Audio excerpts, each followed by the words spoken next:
अस्सलाम वालेकुम व्यूअर्स, मेरा नाम Faisal Mughal from new park trading company और आज हाजिर हैं ज़बरदस्त मॉडिफिकेशन के रिव्यू के साथ। जो भी बाइक हमारे पास आता है मॉडिफिकेशन से रिलेटेड या आफ्टर मार्केट पार्ट एसेसरीज़ के वाले से उस वाले से आपके लिए प्रॉपर रिव्यू लेके आते हैं।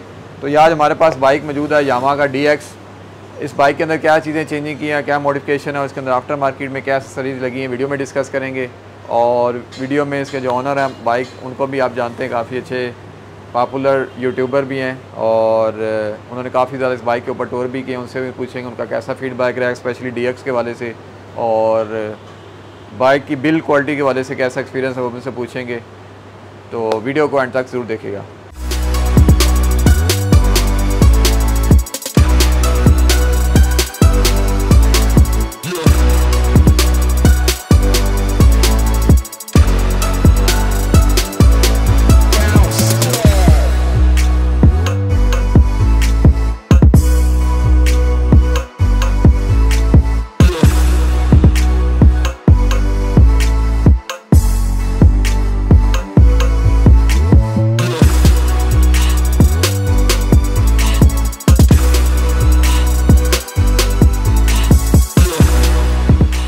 तो जी, और ये बाइक है यामाहा DX 2021 मॉडल है और बाइक के अंदर वेरी स्पेशल जो चेंज किया गया है वो इसको कन्वर्जन किया गया है 2025 के मॉडल के अंदर। ये इसके अंदर जो इसका फ्यूल टैंक है, साइड कवर है, इसकी बैक सीट कॉलिंग है, फ्रंट फेंडर है, टोटल कंप्लीट सामान पैकेज इसका चेंज किया गया है।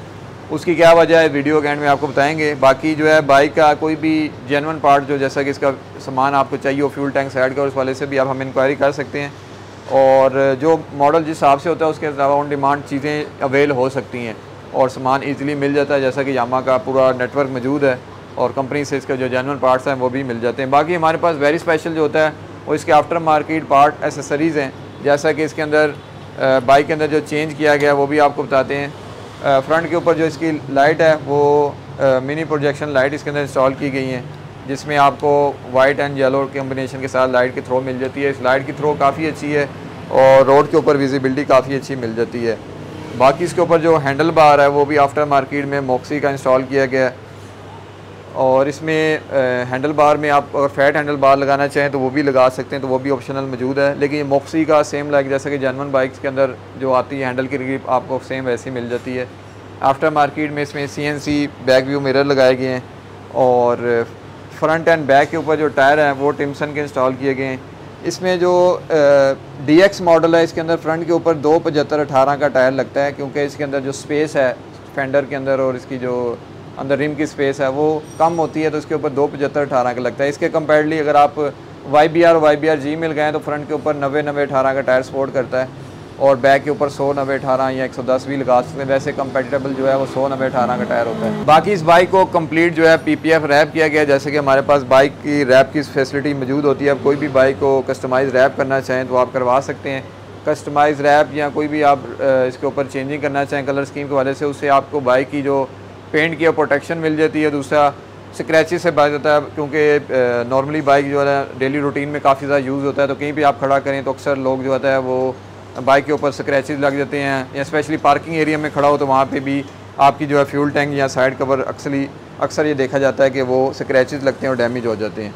तो इससे सेफ्टी के लिए ये काफ़ी ज़्यादा ज़रूरी है और हमारे पास काफ़ी बाइक आए हैं यामाहा से रिलेटेड जिनको हमने टोटली कस्टमाइज रैप किया है। बाकी यहाँ पे इसके बैक के ऊपर जो है कस्टमाइज़ ये बैक कैरियर होता है, ये लगाना पड़ता है अगर आपने एडिशनल बॉक्स लगाना है। जैसा कि ये बॉक्स मौजूद है JDR का, तो इस टाइप का अगर आप पीछे बैक लगेज बॉक्स लगाना चाहते हैं, कोई भी जैसे 32 लीटर में लगाना चाहें, 45 लीटर का लगाना चाहें, तो ये कैरियर के ऊपर ही बेस करता है, वो प्रॉपर फिटिंग होती है। वैसे नॉर्मली इसके ऊपर बैक के ऊपर जो है टेक की सपोर्ट मिलती है जो कि पीछे पिलियन राइडर को सपोर्ट करती है, तो ये बॉक्स की वजह से आपको स्टोरेज भी मिल जाती है और बैक रेस्ट भी मिल जाता है पिलियन राइडर को।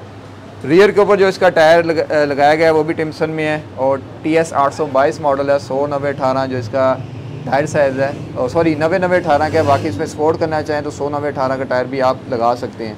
इसमें इतनी स्पेस होती है 100 का भी लग सकता है। बाकी जो YBR और YBR-G है उसके अंदर हमने 110 तक का भी टायर लगाया है, लेकिन मेरी सजेशन यही है कि अगर आप अपग्रेड करना चाह रहे हैं इससे तो 100 तक एनफ होता है। इससे होता है कि इंजन पे भी ज़्यादा लोड नहीं पड़ता है, क्योंकि अगर आप ज़्यादा टायर लगाएंगे तो उससे थोड़ा इंजन के ऊपर भी बाइक के लोड पड़ता है। बाकी जो है बाइक को हमारे पास फैसिलिटी होती है, इसको आप ट्यून अप करना चाहें या इसकी कोई भी डिटेलिंग वगैरह करना चाहें तो उस वाले से आप हमें ज़रूर इंक्वायरी कर सकते हैं। तो ये मेन चीज़ें थी। बाकी जो मेन कन्वर्जन की क्या वजह थी, इस वाले से जो बाइक के ओनर हैं उनको बुलाते हैं और उनसे पूछते हैं उनका क्या एक्सपीरियंस है इस वाले से। तो one and only Ibrar Mughal. वालेकुम, कैसे हैं इब्रार? ठीक है, आप पहले से? तो जी इब्रार, ये कन्वर्जन आपने की है कि टोटली एक नया बाइक आपने ले लिया 2025 का DX 24 स्टिकर है नहीं। हाँ, मतलब अभी यही चल रहा है, मतलब इसको 25 काउंट किया जाता है। हाँ। तो अभी चेंजिंग होगी तो नया ग्राफिक्स ही मिलेगा। यामा में भी उसी तरह होंडा की पॉलिसी पे चाह रहा है कि वो ग्राफिक्स ही चेंज कर रहा है, कोई मेजर चेंज नहीं लेके आ रहा। बिल्कुल। तो ये कन्वर्जन करने की मेनली वजह क्या थी आपकी? असल में इशू ये आया था कि 4 साल हो गए इस बाइक को। सही है। तकरीबन 21 में लिया था। 21 में ख़रीदा था, अगस्त का महीना ही था और 4 तारीख थी, और 4 तारीख अगस्त की मैंने सोचा कि इसको मैं कन्वर्जन कर लूँ। अब कन्वर्जन करनी नहीं थी, वजह कहाँ पे आई, मैं 3 साल बाइक को बड़े केयर से चलाता रहा। आखिरी साल जो था मैंने इसको इतना कॉन्फिडेंट हो गया था कि मैं इसको केयरलेस हो गया। तो मेरा बाइक बारिशों में भी खड़ा रहता था और जिधर मेरा बाइक खड़ा होता था उसी के ऊपर एक टंकी का पाइप था। जब पानी भरता था सीधा पानी टंकी के ऊपर आता था। सही। अब वो एक दिन बाइक चला रहा हूँ मैं, चलते चलते बाइक हो गया बंद। मैंने बड़ी कोशिश की स्टार्ट करने की, नहीं हुआ। तो मैंने फ्यूल पाइप उतार के देखा, पेट्रोल नहीं आ रहा। मैंने कहा ये क्या इशू हो गया। मैंने कॉक को ऑन ऑफ रिज़र्व सब कुछ करके देख लिया, नहीं आया। भाई को फ़ोन किया, भाई ने कहा जी ये चोक हो गया, इसको खुलवाओ। मैंने MB ट्रेडिंग आया, इन्होंने कहा कि जी इसमें कचरा जमा हो गया तो आपको ये खुलवाना ही पड़ेगा। खैर मैं इसको किसी न किसी तरह बोतल लगा के घर तक ले गया। घर जाके मैंने टैंक खोला, फ्यूल गेज खोली, अंदर हाथ मारा तो गारा नहीं होता जिस तरह, उस तरह का जंग स्लज निकला। उसको फिर मैं वॉश चले के पास लेके गया, उसने पानी का प्रेशर मारा तो 4 सुराख हो गया आर पार टैंकी में। अब टैंकी रिपेयर किसी भी तरीके से नहीं हो सकती, रिपेयर हो भी जाए तो वो आपको महीने बाद या हफ्ते बाद तंग ज़रूर करेगी। ऐसा ही है, लीक होती ही होती है। एक बिल्कुल मेटल की लाइफ होती है कि उसमें एक लिमिट के दौरान तक उसने चलना है। जब वो स्पेशली जब रस्टेड हो जाती है तब वो आपकी टोटल जो बॉडी का स्पेशली मटेरियल होता है वो अफेक्ट करता है और वो बस उसकी समझ लाइफ पूरी हो चुकी होती है जब रस्टेड होता है। बिल्कुल। अगर आपने स्टार्टिंग फेज़ में पकड़ लिया तो तब ये होता है कि आप उसको वॉश करवा लें टैंक को, उसको प्रॉपर तरीके से, उसके बाद वो कुछ टाइम चल जाएगा। ऐसा ही होता है। असल में ना ये टैंक के इस किनारी के ऊपर ना थोड़ी सी सीट इसकी है, वहाँ पे पानी जी हाँ, वहाँ पे पानी ठहर जाता है। तो वहाँ पे जब पानी ठहरता है तो वो बाय टाइम रस्ट बनाना शुरू कर देता है। फिर से क्या होता है, टैंक कैप का जो की रबड़ जो होती है वो सील लूज होना शुरू हो जाती है। फिर पानी जाने का रास्ता आराम से, पानी भाई अपना रास्ता खुद बनाता है, ठीक है। तो उसने मेरा नुकसान पहुंचाया, जिसकी वजह से मैंने कहा यार चलो इसका मैं ना टैंक ही नया डाल लेता हूँ। और फिर मैं जाकर रेट जब लिया, आपको भी फ़ोन किया था, ठीक है। तो मैं कंपनी से जब रेट लिया तो पता लगा कि आप चाहे 17 मॉडल का ख़रीदें चाहे 25 मॉडल का ख़रीदें, रेट सबके सेम है। मैंने कहा क्यों ना इसको ब्लैक में कन्वर्ट कर लिया जाए और 24 मॉडल पे लेके जाया जाए। तो ये ग्राफिक्स मुझे काफ़ी अच्छे लगे थे। 21 से लेकर 24 तक जो भी ग्राफिक्स आए हैं तो सबसे बेस्ट एक तो 21 वाले थे, उसके बीच में नीले अजीब व गरीब कलर आए हैं, लेकिन ये बहुत प्यारा डिज़ाइन निकला था, बड़ा स्लीक सा, मिनिमल सा है, सिंपल सा है, बिल्कुल अट्रैक्टिव है और ऊपर से मेटेलिक कलर में है, ठीक है। ज़्यादातर आप किसी भी ब्रांड पे चले जाएं तो ब्लैक के अंदर ग्लॉसी ब्लैक होता है या सिंपल ब्लैक होता है। ये मेटालिक ब्लैक मेटालिक है, मतलब आपको शेड देता है स्पेशल पल्स। हाँ, इसमें पल्स दिखते हैं। खैर ये मैंने चेंज किया और फिर इसके बाद कार्बोरेटर वगैरह क्लीन करवाया। MB ट्रेडिंग से मैंने काफ़ी इसकी चीज़ें फिटिंग करवाई, जिस तरह कि एग्जॉस्ट देख सकते हैं, ये एग्जॉस्ट इन्हीं के हाथ का लगा हुआ है जी। आप वीडियोस वगैरह भी मेरे चैनल में देख सकते हैं जाकर। तो ये पाकिस्तान का पहला बाइक था जिसके ऊपर हमने ये चाइनीज़ 400 cc हैवी बाइक का एग्जॉस्ट लगाया था। ये कॉन्सेप्ट मेरा था, कामयाब गया और काफ़ी लोगों ने लगाया भी है। और ये साउंड बिल्कुल डिफरेंट देता है और जो कि आप आफ्टर मार्केट एग्जॉस्ट देते हैं, लेकिन ये आज के टाइम पे मेरे ख्याल से एक्सपेंसिव है काफ़ी, सही है। तो लेकिन इसकी साउंड बहुत ज़्यादा अच्छी है। एक सिंगल सिलेंडर बाइक के अंदर से इस तरह का साउंड निकल आए, बड़ी हैरानी की बात होती है।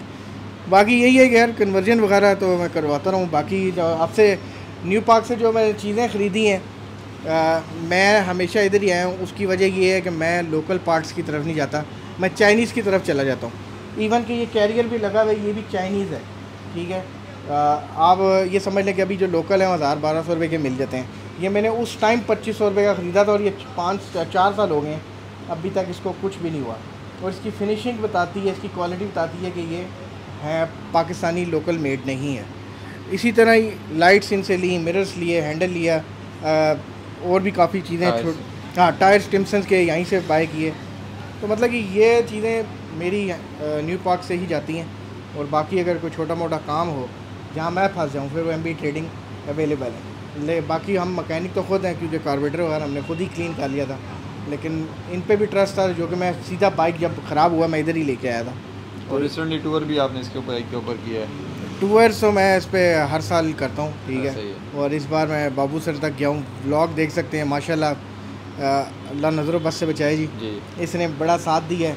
बड़े बड़े बाइक बाबू सर टॉप की ऊंचाइयों पर रह जाते हैं, ये तो तीसरे गियर में भी इजीली चढ़ता रहा। तो बाइक अच्छा है, नो डाउट। और इस आपकी वीडियो को देखते हुए काफ़ी लोगों ने हमसे भी अप्रोच किया और पूछा भी है कि मैंने कहा भाई जिस भाई ने खुद रखा उसका अपना एक्सपीरियंस रहा है इस बाइक के ऊपर टूरिंग के वाले से, तो मेरे हिसाब से उनका बड़ा अच्छा एक्सपीरियंस रहा है। बाकी जो है बाइक जैसे आपने बताया बड़े बाइक्स भी लोगों ने काफ़ी रखे हैं, जिसमें 250 कैटेगरी भी है, 400 कैटेगरी भी है, तो वो भी बाइक अक्सर बाज़ दफ़ा प्रॉब्लम क्रिएट कर देता है जब वो हाइट पे जाता है। ऐसे ही है, ऐसे ही तो ये 1 to 5 cc कैटेगरी में बड़ी बात है कि इतने लॉन्ग सफ़र किया इसके ऊपर आपने, और बाइक की जो बिल्ड क्वालिटी है वो इतनी रिलायबल बहुत है, ठीक है। और कुछ बेवकूफ़ होते हैं जो कि इसको 150 cc से कंपैरिजन कर रहे होते हैं। देखें जी, एक इंजन स्ट्रक्चर ही डिफरेंट है। आप 1 to 5 कैटेगरीज़ में ले कर आएँ, आप अपना CG 1 to 5 भी ले आएँ, ये उससे काफ़ी बेहतर है, ठीक है। नहीं मानते कुछ लोग, वो कहते हैं भागता ज़्यादा है, भगाना ही सब कुछ नहीं होता। तो ये अगर ये अपनी टॉप स्पीड भी होता है तो ये समझ लें कि स्टेबिलिटी जिसे कहते हैं वो प्रोवाइड करता है, रोड को छोड़ता नहीं है, ग्रिप छोड़ता नहीं है। इसकी ये कर्व्स में ज़्यादा काफ़ी अच्छी हेल्प करता है, क्योंकि लॉन्ग चेसिस है ये, ठीक है। और दूसरा ये कि इसका जो स्पेशली इंजन है वो OHC है। OHV इंजन तो टेक्नोलॉजी काफ़ी टाइम से चल रही है, अभी जो लेटेस्ट टेक्नोलॉजी पूरी दुनिया में ग्लोबली चल रही है वो OHC है, तो ये इसका भी इंजन OHC है। तो इसकी जो परफॉर्मेंस है एज़ कम्पेयर टू OHV वो थोड़ी डिफरेंट होती है। और इनिशियल पिक भी जैसा कि OHV की थोड़ी ज़्यादा होती है, लेकिन OHC की जो पिक है वो थोड़ी सी जो इसकी जो टॉप गियर्स में टॉर्क है वो OHV से बहुत ज़्यादा है, ठीक है। ये चौथे गियर में भी अगर आप हल्की स्पीड पे भी ऊंचाई पे चढ़ा रहे हो ना, तो ये बाइक बैठता नहीं है। तो ये है OHC की टेक्नोलॉजी। हाँ, पहले गियरों में जिस तरह वो होंडा 1 to 5 निकल जाता है, CG निकल जाता है, तो ये नहीं निकलता। लेकिन अब ऊंचाइयाँ जहाँ पर आएंगी तो ये नहीं रहता, वो रह जाता है। अब कुछ लोग नहीं मानेंगे, CG इज़ अ फैन, मैं तो होंडा ही लेसा अच्छा बाइक है, कोई बुरी चीज़ नहीं है, लेकिन क्या है कि इसका कंपैरिजन उससे बनता नहीं है। ऐसे ही वो चीज़ ही डिफरेंट है, ये चीज़ ही डिफरेंट। इसका कंपैरिजन अगर आप करना चाह रहे हैं तो आप इसका CB के साथ कर सकते हैं। CB जो है वो भी OHC टेक्नोलॉजी है, तो उसके साथ इसका कंपैरिजन थोड़ा बनता है इंजन टेक्नोलॉजी के हिसाब से। इंजन टेक्नोलॉजी CB के साथ बनती है, GS के साथ बनती है, जिक्सर 1 to 5 के साथ बनती है, GR 1 to 5 के साथ बनती है। लेकिन अभी मैं आपको बताऊँ, मार्केट में 2 बाइक हैं जो कि बहुत ज़्यादा कामयाब हैं। वो एक तो यामा का YBR G, और ये तीनों मतलब एक जैसे ही हैं, ये 3 और GS। इनकी वजह क्या है कि OHC के साथ आपको CB कार्बोरेटर देते हैं, मतलब बटरफ्लाई कार्बोरेटर। पाकिस्तान में अभी कोई बाइक नहीं है जिसके अंदर बटरफ्लाई कार्बोरेटर आता हो। हाँ, GD 110 में भी आता है और जिक्सर 1 to 5 में भी आता है, ठीक है। ये 4 बाइक हैं जिनमें CB कार्बोरेटर आता है। तो मेरे ख्याल से ये इस बाइक के साथ टेक्नोलॉजी बहुत अच्छी है, जो कि फ्यूल एफिशिएंट भी है, और नॉर्दर्न में जाएं तो ज़्यादा बाइक मिसिंग भी नहीं करता। और जो CB 150F है, CG 150 है और GR 150 है, ये सारे आते हैं PZ30 कार्बोरेटर, मतलब वही पुराने कार्बोरेटर के साथ जो कि CG 1 to 5 में आता है। वो थोड़ा सा आपको पावर लॉस देता है और फ्यूल एवरेज भी बहुत गंदी देता है। कुछ लोग नहीं मानते, हमारा तजुर्बा है। और ये वाकई ये टेक्नोलॉजी बहुत अच्छी है। ये एक्सपेंसिव भी काफ़ी है, 25,000 रुपये का खाली कार्बोरेटर है, ठीक है।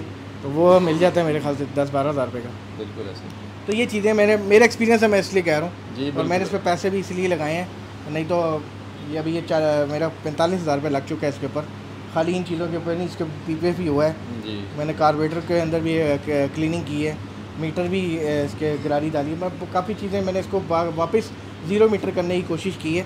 दोबारा से आपने प्रॉपर मेंटेन किया। 45,000 रुपये डाल के मुझे दोबारा मिल सकता था ये वाला बाइक, लेकिन मैंने कहा कि भाई मेरी हाथ की मशीन बनी हुई है तो मैं उसी को ही सही करूँ, तो यही सीन है सारा। तो ठीक होगा व्यूवर्स, आपको जो स्पेशली बाइक के बारे में बताना था कि आप कोई भी बाइक की मॉडिफिकेशन के हवाले से, रिस्टोरेशन के हवाले से हमें कांटेक्ट कर सकते हैं। बाकी कन्वर्जन भी आप करना चाहें तो भी हो सकती है। और बाइक हमने काफ़ी ज़्यादा यामा के भी बाइक टोटली रिस्टोर किए हैं और अल्हम्दुलिल्लाह उससे कस्टमर भी काफ़ी ज़्यादा सेटिस्फाइड है। मतलब बहुत ज़्यादा पुराना मॉडल हो आपका, 10 साल पुराना मॉडल है आपका, काफ़ी ख़राब हो चुका है, रस्टेड हो चुका है, तो उसको आप इजीली रिस्टोर कर सकते हैं। उसके पार्ट्स जो है दोबारा से आप रिस्टोर करा सकते हैं। उसमें आप कस्टमाइज़ पेंट भी करवा सकते हैं। अगर आप चाहते हैं कि जेन्युइन मैं आपको बनाना चाह रहा हूँ तो आप जेन्युइन बॉडी पार्ट्स भी लगा के उसको तैयार कर सकते हैं। तो ये था आज का रिव्यू। कैसा लगा इस वाले से आप कमेंट सेक्शन में अपनी राय का इज़हार ज़रूर कीजिएगा। और इसके साथ ही जो हमारा तो सोशल मीडिया लिंक है उसको भी फॉलो करना मत भूलिएगा। इसके साथ ही फैसल मुगल को इजाज़त दें। Thanks for watching this video. Stay blessed. अल्लाह हाफिज़।